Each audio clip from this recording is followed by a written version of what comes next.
Hi friends, welcome to my channel. Today మనం Sri Lotus Developers and Realty IPO గురించి అయితే మనం అనాలిసిస్ చేద్దాం ఫ్రెండ్స్. ఇది మనం ఈ ఐపీఓకి అప్లై చేయవచ్చా, టు బి అవాయిడెడ్. మనం ఈ కంపెనీ నేచర్ ఆఫ్ బిజినెస్ చూసుకుంటే ఇది వీళ్ళది redevelopment projects in Mumbai based లో ఉంది. సో వాళ్ళు లగ్జరీ అండ్ అల్ట్రా లగ్జరీ సెగ్మెంట్లో వాళ్ళు రీడెవలప్మెంట్ ప్రాజెక్ట్స్ అయితే చేస్తూ ఉంటారు. ఇన్ ముంబైలో మనం చూసుకుంటే జూహు, అంధేరి, ఇంకా ఈ ప్లేసెస్లో అయితే వీళ్ళ మెయిన్ ప్రాజెక్ట్స్ ఉన్నాయి. దే ఆర్ ఎక్స్పాండ్ కూడా వాళ్ళది ప్రాజెక్ట్స్ అయితే ఎక్స్పాన్షన్ కూడా జరుగుతుంది. సో కరెంట్ డెవలప్మెంట్ స్పేస్ చూసుకుంటే వాళ్ళది 0.93 మిలియన్ స్క్వేర్ ఫీట్ వరకు వీళ్ళ డెవలప్మెంట్ ఏరియాలో డెవలప్మెంట్ అయితే జరుగుతుంది. సో మనం వీళ్ళ ఇష్యూ టైప్ చూసుకుంటే వీళ్ళది కంప్లీట్లీ ఫ్రెష్ ఇష్యూ అయితే వాళ్ళు ఇష్యూ చేస్తున్నారు. ఆఫర్ ఫర్ సేల్ అయితే ఏం లేదు, కంప్లీట్లీ ఫ్రెష్ ఇష్యూ అయితే ఉంది. సో మన సైజ్ చూసుకుంటే మళ్ళీ వీళ్ళది 792 crores అయితే వీళ్ళు ఐపీఓ రేజ్ చేస్తున్నారు. 792 crores వరకు. మన ప్రైస్ బ్యాండ్ చూసుకుంటే 140 to 150 ప్రైస్ బ్యాండ్ ఉంది ఫ్రెండ్స్. మనము వీళ్ళ వాల్యుయేషన్ పరంగా మనము వీళ్ళ రెవెన్యూ చూసుకుంటే 25లో 593 crores ఉంది. మన 549 crores. మన ఇయర్ 24లో చూసుకుంటే 461 crores ఉంది, which is 19% jump from the revenue పరంగా చూసుకుంటే 19% ఇయర్ ఆన్ ఇయర్ గ్రోత్ అయితే ఉంది. ప్రాఫిట్ పరంగా మనం చూసుకుంటే వీళ్ళది 24లో 1119 crores ప్రాఫిట్ అయితే ఉంది. మన 25లో చూసుకుంటే 227 వరకు అయితే జంప్ అయింది. ఆల్మోస్ట్ 90% ఇయర్ ఆన్ ఇయర్ మన ప్రాఫిట్ అయితే జంప్ అయింది, which is a very good sign for the company. So మనం డెప్త్ పరంగా చూసుకుంటే వీళ్ళది అవుట్ స్టాండింగ్ డెప్త్ వచ్చేసి 122 crores ఉంది. So as per the revenue and profit they are generating 122 crores depth ఉన్నా we can take it as a neutral sign for the company. మనది after IPO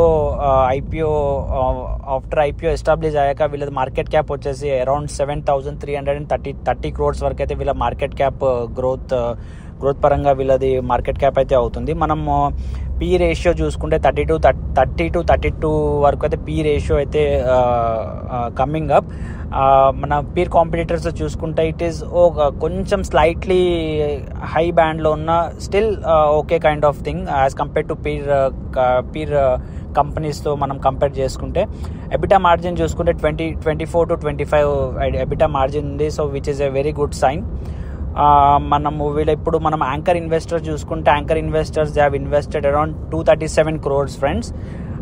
anchor investment participation అయితే చాలా బాగుంది. మనం anchor investors who are participated అని చూసుకుంటే మనకి Societe Generale, Samsung India, Citigroup, Nomura, Tata mutual fund, HSBC mutual fund, SBI mutual fund, future generally అని వీళ్ళందరూ అయితే మహేంద్ర కూడా మనీ హోమ్, మాన్యూ లైఫ్ కూడా పార్టిసిపేట్ చేశారు. These are all different anchor groups. వీళ్ళైతే పార్టిసిపేషన్ అయితే చేశారు. సో పార్టిసిపేషన్ అయితే యాంకర్ గ్రూప్స్ అయితే మన యాంకర్ ఇన్వెస్టర్స్ పార్టిసిపేషన్ అయితే చాలా బాగుంది. మనం మ్యూచువల్ ఫండ్స్ కూడా పార్టిసిపేట్ చేశారు. మ్యూచువల్ ఫండ్స్ కూడా they participate around 33.8% of mutual funds participation అయితే ఉంది. After the IPO the promoters holding వచ్చేసి 91.8% to 81.9% వరకు అయితే ప్రమోటర్స్ హోల్డింగ్ అయితే స్లైట్లీ తక్కువ అవుతుంది. But still promoters are holding 81.9%, which is a very good sign. మనం ఇన్స్టిట్యూషన్ పరంగా మనం అలొకేషన్ పరంగా చూసుకుంటే 50% మన క్వాలిఫైడ్ ఇన్స్టిట్యూషన్ అయితే పార్టిసిపేట్ చేస్తున్నారు. 15% వచ్చేసి హై నెట్వర్క్ ఇండివిజువల్, అండ్ మనకి రిటైలర్ చూస్తే 35% ఆఫ్ మనకి కోటా అయితే అలొకేటెడ్ అయింది. మనము కరెంట్ ప్రీ మార్కెట్ ప్రైస్ చూసుకుంటే ఇట్ ఈస్ అరౌండ్ 30% అయితే మనకి ఆన్ హై ఎండ్లో చూపిస్తుంది pre market grey market premium అయితే. బట్ అది కొంచెం ఫ్లక్చుయేట్ అవుతుంది ఫ్రెండ్స్, ఇంకా మనకు టైం ఉంది కాబట్టి కొంచెం ఫ్లక్చుయేట్ అయ్యే ఛాన్స్ ఉంది. బట్ గ్రే మార్కెట్ ప్రీమియం అయితే ఇట్ ఈస్ వెరీ గుడ్.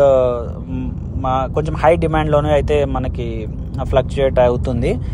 మనము వీళ్ళు జనరేట్ చేసిన ఐపీఓ వాళ్ళు ఎలా యూటిలైజ్ చేస్తున్నారు, వాళ్ళ main purpose of utilisation of this money మనం చూసుకుంటే they are mostly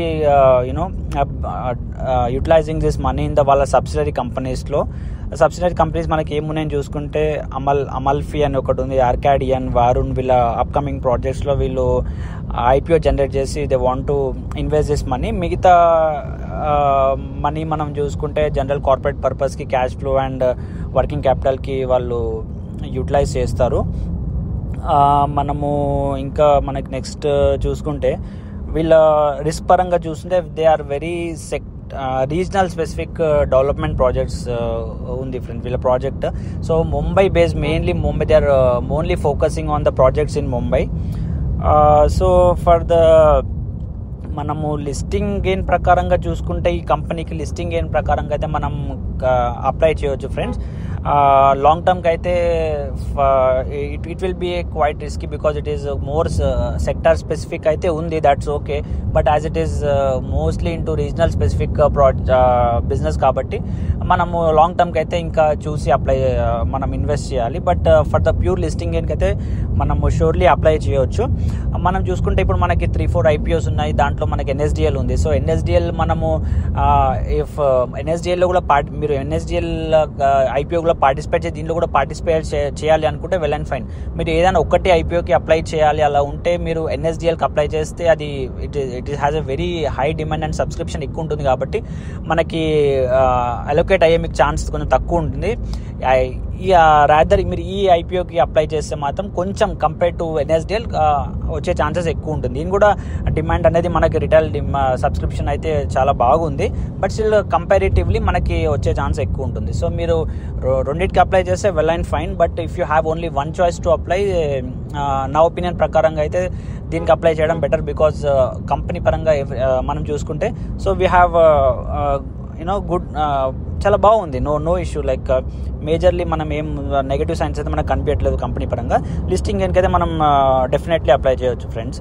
so yeah, if you మీకు కంటెంట్ నచ్చి, if you feel it valuable, please like and subscribe to my channel friends.